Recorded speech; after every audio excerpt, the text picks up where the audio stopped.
Okay? So, ito yung unang din na gusto kong ulit-ulitin. It may be a possibility na kapag tayo ay humaharap sa ating krus, ay maaring makaranas na yung disheartenment na tinatawag. Yung manghihina tayo, manlulumo tayo, at parang ayaw na nating humarap at harapin ang hamon ng buhay.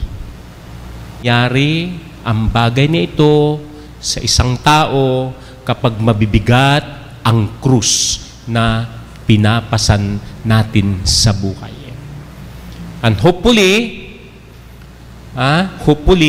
wala sa atin yung ganon.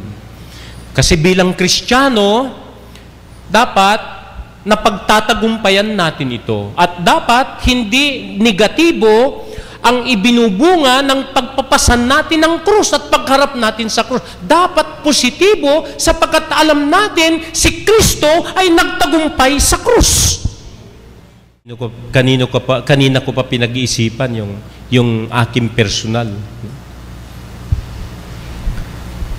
Kasi alam ko naman, nahaharap ko, na-overcome ko, at hindi ako nalulungkot. In fact, nakapagbibigay ng katuwaan sa akin, ano? At sabi ko, kayang-kaya ko pang harapin ito. Bakit? Ay nandyan ang Panginoon na hindi tayo pababayaan. Ano ba yun? Baka napapuzzle kayo. Hindi, lately kasi, kamakailan, ano? Kami ni-require na mag-undergo ng mga physical exam. So ako po'y nagpa-check up. Feeling ko, okay ang katawan ko.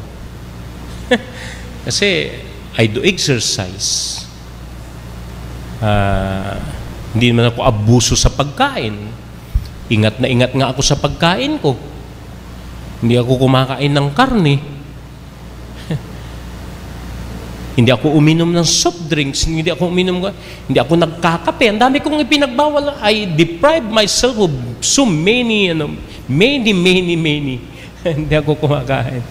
Pero alam niyo, nagulat ako nung nagpa-ultrasound ako, nagpa-ECG ako, nagpa-X-ray ako, nagpa-urinalysis ako, nagpa-blood chemistry ako. Ang nakapagbigay ng bala sa akin, sa X-ray ko, may lumitaw na the heart is enlarged. Biniro ko naku, ang tawag pala sa akin, a man with a big heart. Parang lumalaki na. Okay. Pero nung una, hindi ko masyadong pinapansin Kasi, sabi ko, hindi man ako hinihingal. Nag-i-stretching ako, nag-walking. Hindi man ako hinihingal.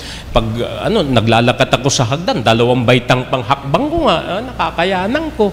Pag magtrabaho ako sa bundok, talagang trabaho, okay naman ako.